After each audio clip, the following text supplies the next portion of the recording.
This podcast of the Gamecock Central Takeover Hour presented by Firehouse Subs is sponsored by AAA Heating and Air. The premier HVAC company in the Midlands is growing. Are you a top HVAC technician?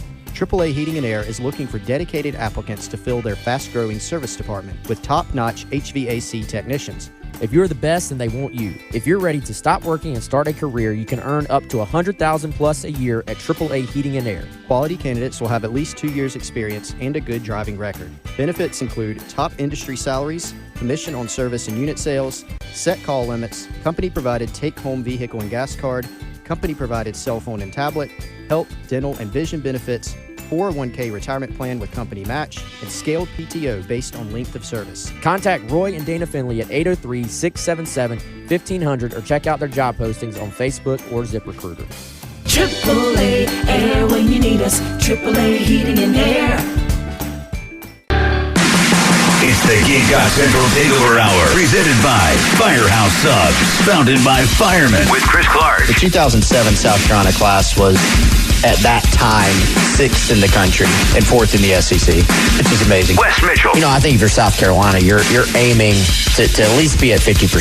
Then in theory, you're adding talent, you're getting better, you're putting yourself in a position to compete. And Tyler Head. It's been a great week for South Carolina. On the recruiting front, still certainly plenty to talk about. On the home of the Gamecocks, 107.5 The Game. And welcome into the Gamecock Central Takeover Hour, presented by Firehouse Subs here on 107.5 The Game. Tyler West and Chris along with you on this Thursday morning. Thank you once again to Grayson Griner for hanging out with us for today's edition of the Garnet Trust Hour. And if you missed any of that conversation, I'll have it up for you shortly on the 107.5 The Game podcasting page. Really, I had no idea that he was working upstairs. Funny enough, when I mentioned this at the beginning of the show, I literally rode the elevator with him this morning, having no idea it was him. Well, he's only been working there 4 days. So. I know. I did notice, like when he got on there, like, man, this guy's really tall. And I knew, obviously, he was 6'6", reading up on him yesterday and stuff, and a half. But I did make the connection until he was sitting in here with the microphone. I'm like, wait a minute, you look very familiar. 6'6" and a half and a quarter and a half. He's definitely over. I always thought he was a 6'5" guy, which is no, that's what he was listed at Carolina as, right? Yeah, they shorted him. Yeah, because catchers aren't supposed to be tall. Yeah, so they're like, seriously, how much can we, yeah, that's true. How much can we fudge this? Yeah, but they fudged it in the opposite direction. That makes sense of what you normally do. But so yeah, I was standing out there doing the normal, just, hey man, so how's it going? How's the work life? He's like, yeah, it's good. I started Monday. So I'm like, he has no idea yet. But well, it's cool that they gave him an hour off to come down here. Very cool. He should obviously be coming by very often since he just. Yeah, I was working him to try to get him on as an advertiser there at the end. But Grayson, great dude, man. That was good stuff. We got. I didn't know how much I should nerd out into some real baseball talk versus how much people just wanted to hear about his time at Carolina, but I indulged myself there.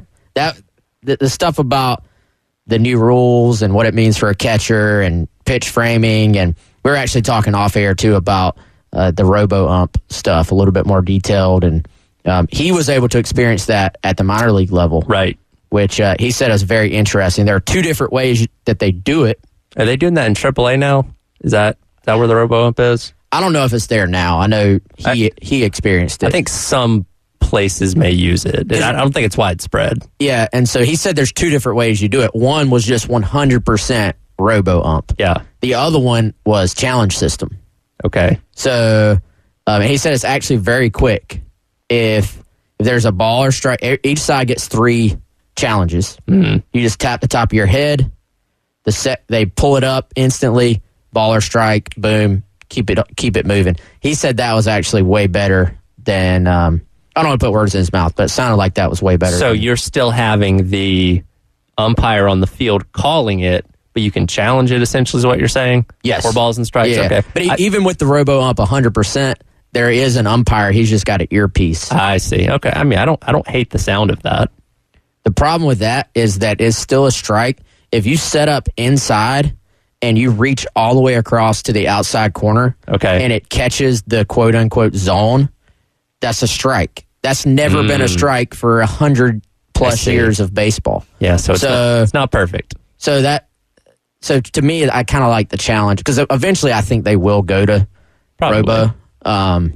The challenge system's a little bit better though because you only have 3 per team per game. He talked about being so nice to all the umpires. I really wanted to ask him about Angel Hernandez, but I figured after he said that, he probably wouldn't say anything too demeaning.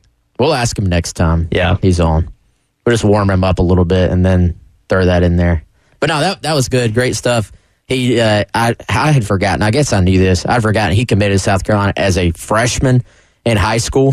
So they hadn't even won those titles yet when he committed, and then they won it his final 2 years of high school, and then of course went that third straight year when they played Arizona. That was his freshman year at South Carolina. I actually remember when he committed. Like, that was a long time ago, and I'm not like a big baseball recruiting follower. Like, I hear, I know PJ Morlando is the number 1 player in the country now, and that dude's a stud. Yeah, I know a few things, and I mainly lean on Colin Taylor for that and others. But I do remember when Grayson committed because he was a local kid, Blythewood, yep. And then so you read about that, and then you're like, wow, this guy's young.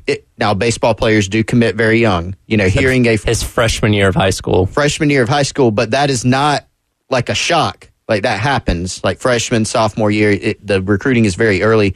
But I remember even reading back then, I was like, I don't remember what he might have even been listed. He might have been 6'5" as a freshman. I mean, he was definitely tall. Maybe it was 6'3", maybe it's 6'4". I was like, really? A catcher who's that tall? Pretty crazy. The other thing we learned today, Grayson actually a big football recruiting fan. So, yes. Oh, yeah? Yeah, he follows it. Did he confirm he subscribed to Gamecock Central? I didn't put him on the spot, but I don't know. Well, where else do you get the best coverage of Gamecock recruiting? That's a great question. Great point, Tyler. Yeah. Did he have any thoughts on Dylan Stewart committing? No, but we did talk about him a little bit off air. He was excited. He missed the Jalewis Solomon drama over the weekend. But, yeah, he follows it. Gamecock through and through. And he'll be at Willie B with the rest of you listening. He'll be there hanging out, watching all the games. He said he obviously didn't get to go to a bunch of games before, but now he will. Well, it's going to be very hard to miss in the crowd. True. 6'5.5", 6'6.5". Speaking of football, as we get closer and closer to kickoff, we are 23 days away from now from starting things off against North Carolina in Charlotte. Some pretty significant news coming out recently about North Carolina's football team, mainly with the guy that was expected to be their number 1 wide receiver this year in Tez Walker, the transfer from Kent State, being ruled ineligible by the NCAA with their new double transfer rule for undergraduates. He'd been in North Carolina Central, been at Kent State, and there's a coaching change this past offseason, comes to UNC. Literally was at UNC before this rule was changed it 2 days later, and now he, at least at this point in time, is not eligible for the 2023 season. Looking at headlines now, North Carolina governor has gotten involved in asking the NCAA president to allow Tez Walker to be eligible. I mean, if you're a South Carolina fan out there, you've been on the other end of this, maybe not these exact specifics, but we can remember sitting here, Jalen Brooks waiting to find out, was he going to be eligible his first year? Nick Muse waiting to find out, is he going to be eligible? There becomes a point, Tyler's countdown's at 23 days. There's a point where if you're North Carolina, you have to start to prepare for, like, you're not going to be able to get this overturned. Well, we know the NCAA does not move fast in anything, really. No, they do not adhere to the pitch clock. It is very slow for them. And, for them, it could be 2 days before kick. It could be the day of kickoff. Yep. It really could be. And so this appears to be a pretty big loss. This is a big transfer get for them, a kid that's put up some big numbers. They lost a couple of guys from last year's team, including Downs, who was a stud for them, the receiver. And obviously you look at Drake May, you look at what they expect to be on offense, the fact that he's one of the best quarterbacks in the country. I mean, I don't know if this is to the level of affecting the line on the game. I don't think one player who is a transfer can do that. But I do think it assuming he doesn't get this overturned in the next week or two, then this is a pretty big deal for this matchup. And Nick Muse, that was a great poll, Wes, remembering about his eligibility. You remember leading up to that game what a storyline was. He missed the North Carolina game, right? I mean, with South Carolina. So a little interesting kind of ironic carryover there. And yeah, eventually he's cleared. But you make a kid miss some time. I think we've seen a trend. So this a few days ago, in the last few days, you've seen Tez Walker at North Carolina get denied. And then you've seen the player from Florida State, Darrell Jackson Jr. Also get denied.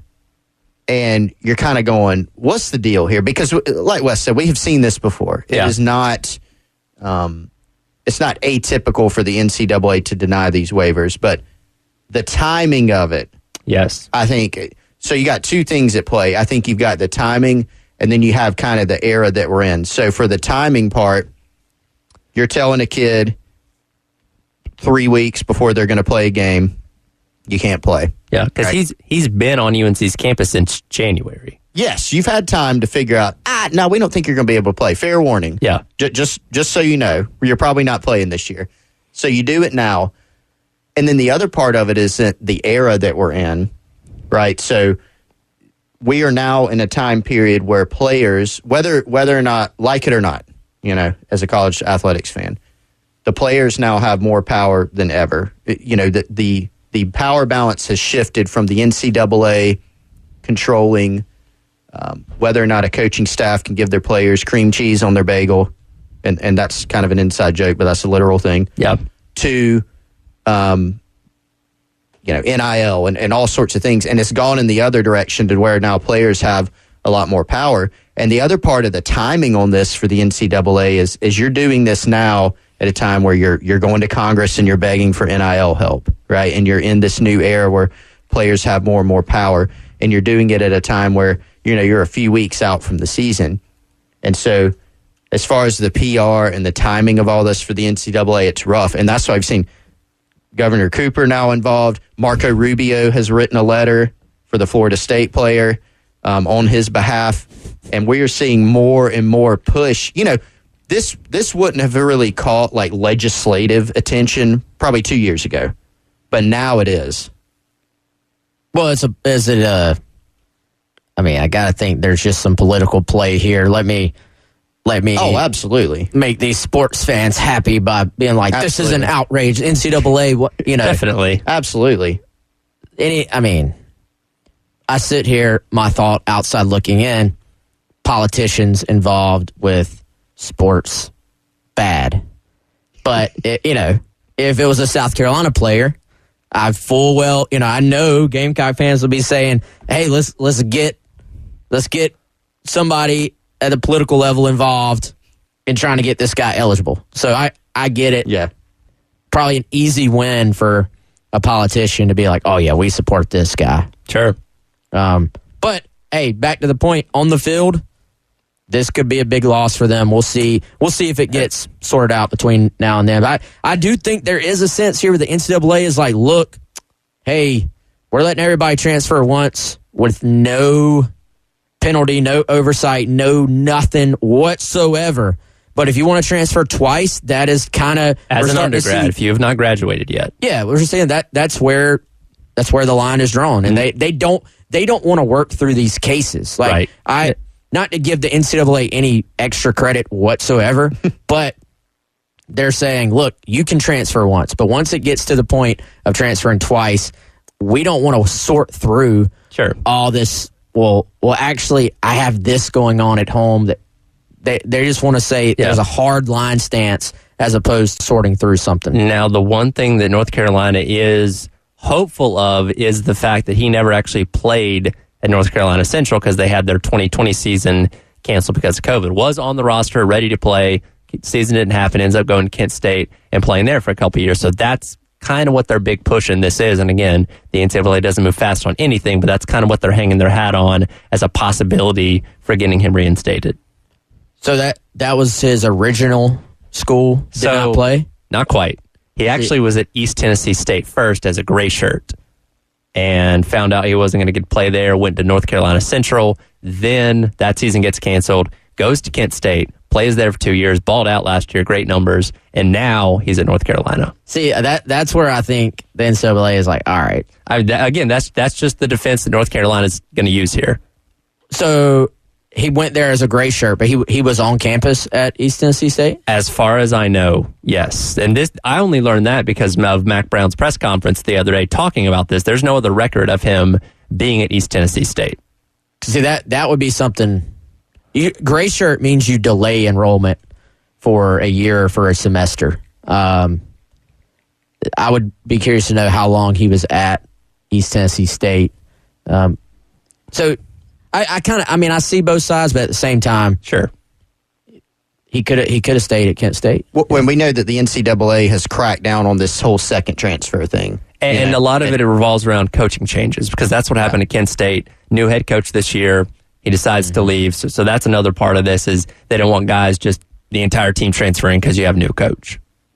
Are Gamecock fans happy with him just being ruled eligible for week 2? I think everybody would be okay with that. They wouldn't mind at all. Yeah. I mean, is that wrong to say? Like, it's not an injury. It's not like you're wishing, I hope this guy is hurt. Like, I feel like this is different. I think we could open a poll, but I would say conservatively about 75% of Gamecock fans would be like, there's going to be a small group. No, we want to play them at their full strength. Yeah. But most people are going to be like, no, we've dealt with this. We've dealt with the Nick Muse. It's their turn. This is kind of payback. Yeah. Sometimes it's nice for the shoe to be on the other foot. Yes, indeed. Hey, I'm going to tell y'all, too, on the other side of the break, we're talking about UNC. We're talking about Charlotte. I was actually in Charlotte yesterday. I was doing a site scout.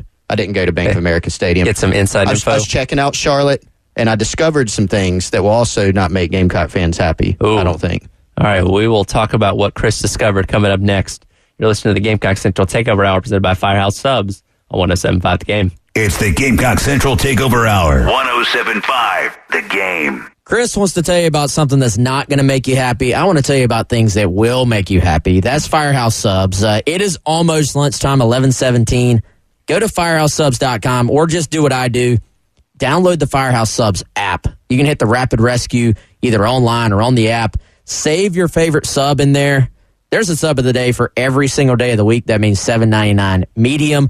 But also, they've got this brand new for a limited time only sub.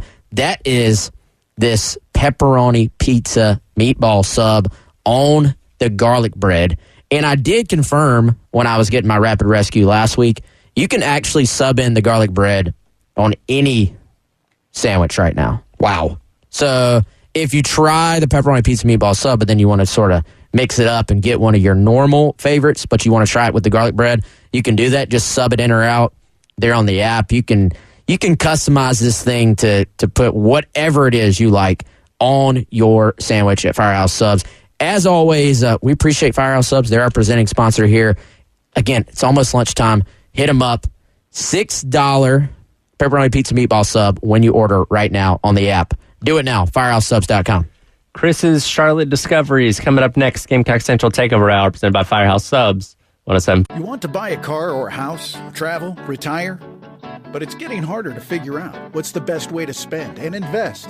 Afford Anything is a podcast that teaches you how to be smart with your money. Take the amount of money that you would make on that car payment, make that payment to yourself. That way, if you have to make a major repair, it can come out of that. And when you do go to buy your next car, who knows, maybe all 5 years worth of car payments have accumulated over that time. Afford Anything, wherever you listen. About the game. It's the Gamecock Central Takeover Hour. Presented by Firehouse Subs. Founded by firemen with Chris Clark, Wes Mitchell, and Tyler Head. On your home of the Gamecocks. 107.5 The Game.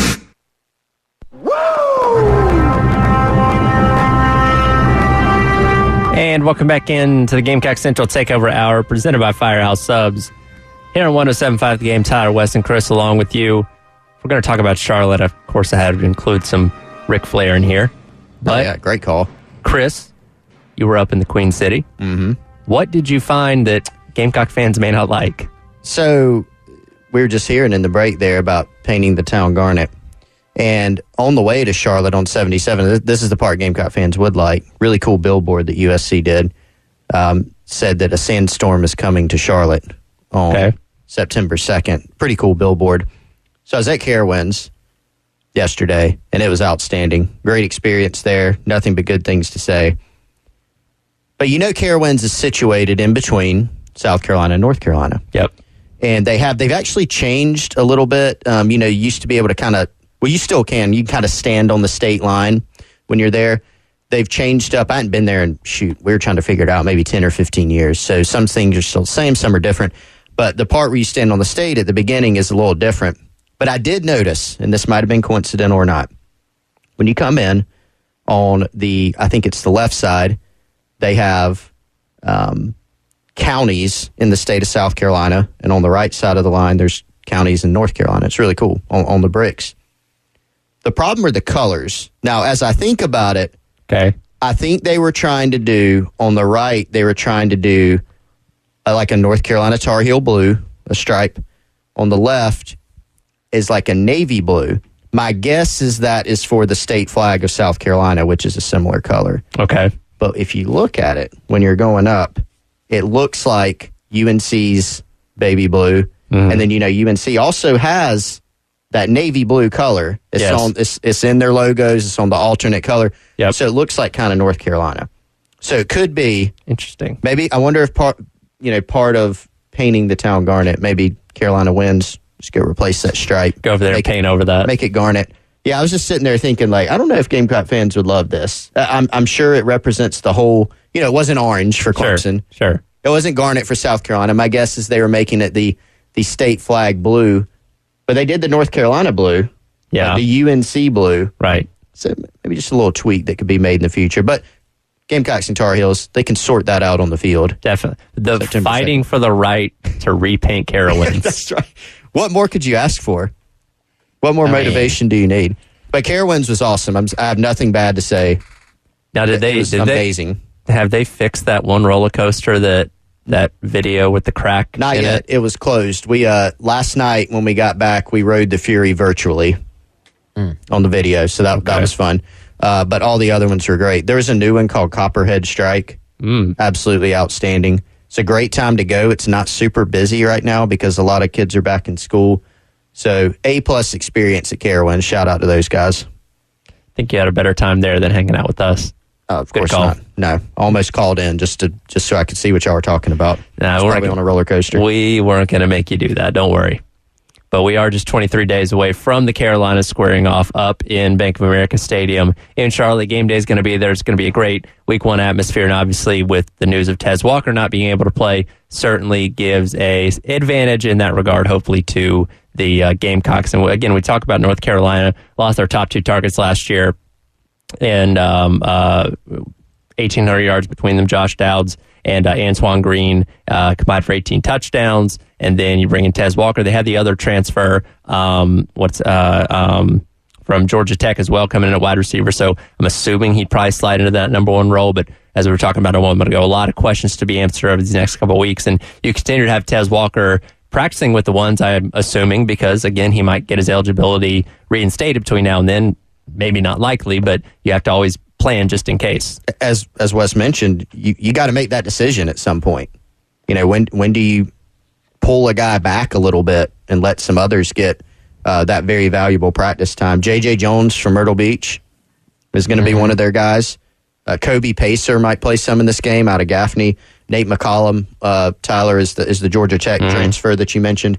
A lot of experience on an offensive line that hasn't been great, the past couple years. So I don't know how you feel about that. Obviously, Drake May's a great player. I think maybe an undervalued storyline here is their running back depth and the players they have at running back. This is a deep, talented running back room. Elijah Green, Amarian Hampton, who was a really great prospect out of high school. Their 5th-string guy is George Petway, who was a 4-star running back out of Virginia that a bunch of schools wanted. So they've got a lot of depth there at running back and a lot of firepower, whether or not they have Tez Walker on the field. They also get British Brooks back at running back. He was out last season with an injury, had a big touchdown against Carolina in the Duke's Mayo Bowl a couple years ago. So that's somebody that obviously Carolina is very familiar with. Is this going to be high scoring or low scoring? I was thinking about it yesterday, and this is not our prediction, Wes. We'll do our prediction show closer to time. But I seriously was sitting there thinking about it, and I was like, I think this is going to be not a Duke's Mayo Bowl. a Gator Bowl-esque game. Ooh. Like, just crazy. I feel like a good bit of scoring. That's how I feel about it. Watch it be like 13-10. But that, like, I think this is in the 30s. The winning team may score 40. That's just kind of what I've got in my mind right now. I could see a scenario. I'm going to talk out of both sides of my mouth. I could see that happening. Quarterbacks get going, spreading the ball around, start wearing out the defenses, and it kind of snowballs in itself. I could also see 2 new offensive coordinators on both sides, 2 new schemes, offensive line questions for both teams. I could see both sides sort of getting out there, the defensive fronts controlling the action, and it just being one of those games where both sides, you're kind of waiting on it to get going, but it just doesn't quite happen right off the bat. So you never, it's a terrible answer, but you just never know with game ones how it's going to play out. A lot of times it doesn't really play out the way you're seeing it in your mind as you're kind of envisioning it either. So I think that's going to be something to maybe explore as we get closer. Is just what does the game flow look like for this matchup? I don't know what the over-under is off the top of my head, but I was trying to find it. I couldn't find it. Or maybe that thing shifts as we get closer to game time, but it'll be fascinating to see what the over-under is kind of set at. One thing that's going to be very important for South Carolina this year is obviously the running back position, and Monteiro Hardesty, running back coach, has assigned professional counterparts to his running back room. We'll talk about that coming up next. You're listening to the Gamecock Central Takeover Hour, presented by Firehouse Subs on 107.5 The Game. It's the Gamecock Central Takeover Hour. 107.5 The Game. Everybody loves to save, and everybody loves to be protected with great insurance. Maybe you don't think about it a lot, but you probably should. Maybe you don't think about it until something goes wrong. When something does go wrong, you want to have great brand name insurance protection right behind you. You want to get it at a great price. So if you want to do that, call up my friend Amy Mason Cup at Amy Mason Cup State Farm. She can help protect your family with life insurance. She can protect your automobiles in your household with great vehicle insurance.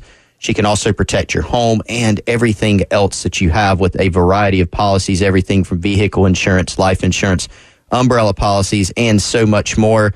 Give her a call. Ask her how you can switch and save with Amy Mason Cup State Farm. That's 803-772-5554. She helped my family switch and save. She can do the same for you. She's got a great team, very knowledgeable, very responsive, very helpful. Amy Mason Cup is a South Carolina native and a local agent, and she and her team can give you a personalized quote to meet your needs and help you save. If you want to pay them a visit, 612 St. Andrews Road, Suite 4, right here in Columbia. That's just off the St. Andrews Road exit on I-26. That's Ashland Park Plaza. The website is amymasoncup.com. And again, the phone number, 803-772-5554. Small business owner here in the Midlands. So if you're a small business owner, she understands what you're going through there and can help you protect your business. If you're an individual, if you have a family, life insurance, automobile, home, she can help you bundle it all, help you switch to State Farm, help you save on your insurance with great insurance products. Again, that's State Farm agent Amy Mason Cup, amymasoncup.com, 803-772-5554. Like a good neighbor, State Farm is there. Coach Hardesty comparing his running backs to those in the NFL. What does he have to say about that? Coming up next. Listen to the Gamecock Central Takeover Hour presented by Firehouse Subs, 107.5 The Game. It's the Gamecock Central Takeover Hour. Presented by Firehouse Subs. Founded by firemen with Chris Clark, Wes Mitchell, and Tyler Head on your home of the Gamecocks. 107.5 The Game. And welcome back into the Gamecock Central Takeover Hour presented by Firehouse Subs on 107.5 The Game. Reminds you once again about the Ultimate Gamecock season ticket giveaway on 107.5thegame.com. Look for the Ultimate Season Ticket image. Give it a click and fill out that form for your opportunity to win tickets to every home football game, every home men and women's basketball game, and every home baseball game for the 2023-2024 sports calendar. Again, that's on 107.5thegame.com right now. Don't miss your chance. Winners will be announced on August the 25th at our football kickoff golf tournament. As I mentioned before the break, this goes back to a conversation back at Birdies with Beamer the other week. Coach Hardesty, the running backs coach, likes to give comparisons of his running backs to those at the professional level, and some pretty good compliments that he gave to the guys in his running back room, starting off with Takarion Joyner. He says sees a lot of Alvin Kamara in him. Yeah, this is one of my favorite things that Hardesty does, and we learned about this a couple of years ago, but what he does is he actually cuts up tape of these guys, and he looks for NFL players that have similar skill sets and running styles to his current players. So before anybody is like, oh, he's comparing this guy to an NFL great, it's more about skill set and giving them to something to kind of strive towards, and seeing here's a guy with a similar skill set that does it at the highest of levels. Yeah. So I always think these are fascinating. As you said, we collected this audio back at Birdies with Beamer, but ran a story on it last night. So DK, as you said, Alvin Kamara and Josh Jacobs are who they have him watching. Juju McDowell, Austin Eckler. I think that's a good comp. The one that basically Monterey himself kind of laughed at, just because when you hear it, you're like, wait, what? Was Mario Anderson, Emmitt Smith. And he's talking about the big thigh pads, his vision, just kind of the way he runs, falls forward. Chris, you brought this up. One of the most interesting things he said there was that if it's blocked for 7, he gets you 12. That's always a good thing. And he also has him, for Panthers fans out there, he has him watching that old trio of backs in Charlotte, of D'Angelo Williams, Jonathan Stewart, and Mike Tolbert. And so those are the guys that his skill set most closely resembled enough that he was like, hey, watch how these guys operated and kind of emulate some things that you see from them. Yeah, I mean, if USC's running back room is like half of all those guys this season, they'd be the best in the country.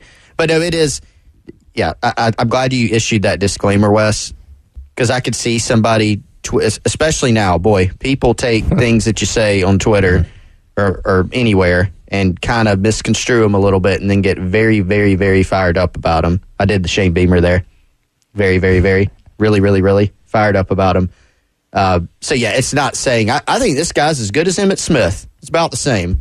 It's just something to aspire to. With Juju, hey, put on a little extra weight. Hey, look at Austin Eckler, did he get paid or about to get paid? None of the running backs are getting paid. None of the running backs are getting paid. Monterio Hardesty actually mentioned that the other day. He's like, I've seen guys that I played with in the league that were getting these big contracts, and he's like, they're still getting about the same money as they were getting back then, so everybody else has gone up. They're kind of staying static. But regardless, Austin Eckler trying to get paid. Yes. Probably deserves it. One of the best running backs in the league. But something that Hardesty pointed out about him is like, look, Juju, like this guy is doing this, but he's put on this amount of weight. So let's get a little bigger. Every single one of those guys that he's comparing these players to, they're obviously doing it at the highest level. There's some traits carryovers, but he can always point to other things that these guys have done that have put them, in the position that they are to be successful, and it's something they kind of can aspire to. So I think it's a good thing. Yeah, I think it's fun. I'm sure the guys love it, too, and I'm sure they have guys they think they should be paired with, and then he has the guys he thinks they should be paired with. Hardesty very much a student of the running back game, like in terms of watching various running backs, not just now, but just kind of going back both in time and then going back kind of, last 5 or 10 years of guys as well, which brings me to DJ Braswell. I thought this was the most fascinating one. And, he said this one was tough. And I thought it was fascinating because also it gives fans a little bit of an idea of maybe what Braswell's ceiling is, or at least kind of like, all right, if he can come in and show he's ready, is the best way to say it for a true freshman. This is who the skill set might somewhat compare to at its very best. And he said there wasn't a modern guy. There wasn't a current back that just jumped off the page as being similar to DJ Braswell. He said he's got him watching tape of LaDainian Tomlinson. So, dude, I mean, I remember LT when he was in college. That guy was a beast. He was like the dude at the time. So, again, not saying in any way, shape, or form that you're comparing the expectation to LaDainian Tomlinson, but just from a rushing the football style, that's who he has him watching and sort of saying, oh, well, that's how he did this. This is how he sets that guy up for this move. This is how he hits the hole.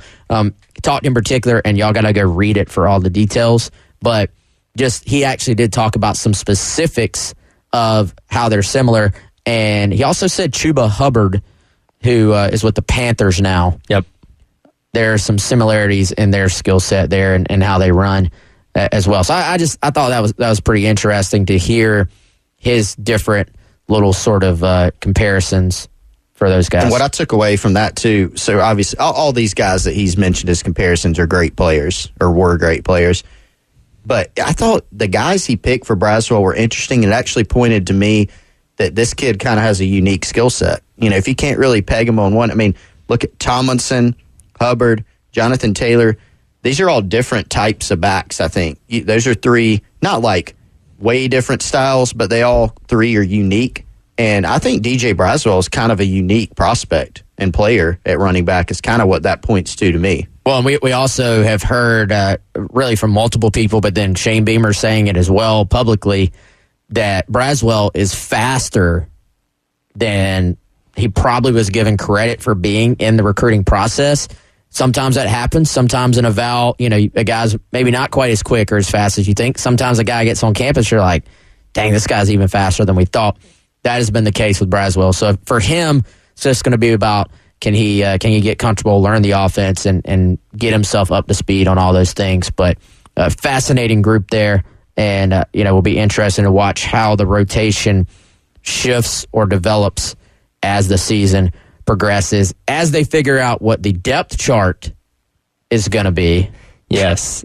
Speaking of depth charts, you guys requested this. I asked Preston about it yesterday. I have a shortcut that I'm going to play for you guys coming up next as we wrap up today's edition of the Gamecock Central Takeover Hour, presented by Firehouse Subs on 107.5 The Game. Takeover Hour, 107.5 The Game. Tyler, how about me setting you up for that segue? That was perfect. Chef's kiss. If you want to be set up with a great gift, though, for that person who is very difficult, we all have those people that are very difficult to buy for, here's an idea. Take their favorite jersey, their favorite autograph print, maybe even their just favorite photo, or if there's a newspaper clipping from back in the day, a big win, take it over to Goal Line Framing in West Columbia. Ask owner Kendall Walsh, manager Joni James, if they can frame it up for you. They will present and provide a custom framing job for you. That could be anything from diplomas, original artwork, canvases, jerseys, flags. They've been in business for over 20 years. Head on over to 511 12th Street, West Columbia. In store, they also have art gallery, home decor, furniture, and gift items, all right there for you to check out. But again, I really like the idea of getting that jersey or that print framed up. If you got questions, give them a call, 803-739-1337. They are open Tuesday to Friday, 10 a.m. to 5:30 p.m. Also open on Saturday, 10 a.m. to 2 p.m. If there's a big game this year, you could head on over there before you go tailgating, check out what they got in store, and then head on out and do some tailgating with your friends. If you're into Instagram, give them a follow, at Goal Line Framing SC. Again, that's Goal Line Framing in West Columbia, South Carolina. Preston's thoughts on depth charts coming up next. Gamecock Central Takeover Hour presented by Firehouse Subs, 107.5 The Game. It's the Gamecock Central Takeover Hour, presented by Firehouse Subs, founded by firemen with Chris Clark, Wes Mitchell, and Tyler Head on your home of the Gamecocks, 107.5 The Game. And welcome back into the Gamecock Central Takeover Hour presented by Firehouse Subs on 107.5 The Game. A couple more minutes to go before turning things over to Jay and Terry for the halftime show. As promised, I did ask Preston Thorne on the early game yesterday about depth charts, and here's a couple of cuts of his passionate answers. I did not know this was going to be my thing, and the more I hear coaches talk, the more I'm just going to have to fight back against the opaqueness that these coaches continue to just trot out to us like depth charts don't matter when they clearly do. They clearly matter. Sure. I saw a video yesterday, and it was Tua Tagovailoa throwing the ball to Tyreek Hill. Yes. Was that the second string team of the Miami Dolphins? No. No, it was the first group. It was the first unit because they are on the first part of that depth chart. Yes. There's 90 men right now on NFL rosters. Cut day hasn't come yet. Right. Tell number 40 through 90 that depth charts don't matter. We're just going to, I don't even think about depth charts. Every person in that locker room is thinking about the depth charts.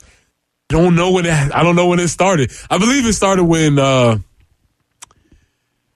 shout out to Monterio Hardesty. Great job with the running backs. I think I started when he had 2 oars on his depth chart. I see. Out of 3 running backs. So Wes and Chris did talk about that last year. I think it was last season where they had multiple oars. There was multiple oars, but there was only 3 running backs, so it was like, who's going to be the starter? Him or him or him? Okay, that doesn't give us any indication. And then they would play little games. Last year, they would move people up and down the depth chart and say it didn't matter, but the depth chart would change week to week. That's like, it doesn't matter, but it is changing. Why is it changing? And then maybe if I really think about it, it even goes back further to Will Muschamp, because what he did in typical Muschamp fashion, he didn't change the depth chart at all. Preston Thorne, a man very passionate about depth charts. That was incredible. And Wes, you nailed it, though, about Muschamp with the depth chart. Like, literally, like, you got it on whatever, like the first game notes before the game 1 of the season, you get the depth chart. It does not change until the end. Like, there's like 10 people out for the season. Still number 1 on the depth chart. Never changes. I guess you just have to scratch it out and go from there.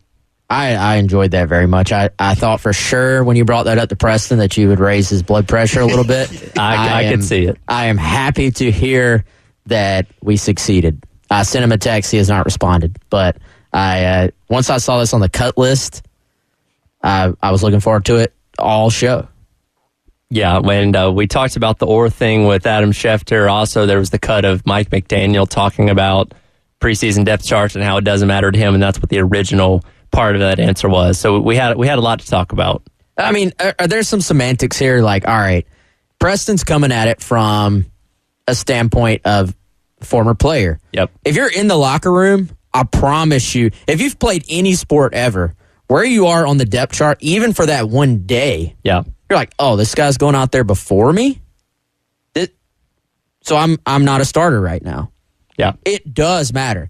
The coaches are more saying, hey, if you see Sidney Fugar at right tackle one day and then Tyshawn Wanamaker at right tackle the next, when you're out there for 10 minutes of practice, don't blast it on the internet that this guy is, quote, starting over this guy, because it could change from one period to the next. It can change from one practice to the next, one day, blah, blah, blah, blah, blah. But do depth charts exist? Yes, they do. Do they matter? Yes, they do. But as we also talked about, I know Preston has an issue with the double OR. That actually was a pretty accurate example of what was about to happen. So I'll give Monterio credit and a pass on the multiple ORs because it was a perfect representation of how the running back position played out that year. I think we need to get Steve Fink in on the show as a guest to do depth chart science and like take us behind the scenes of building the depth chart. Be a great segment. Well, let's get to working on that. Next Corner Trust Hour. All right, that'll do it for today's edition of the Gamecock Central Takeover Hour, presented by Firehouse Subs. Halftime show with Jay and Terry coming up next. 107.5 The Game.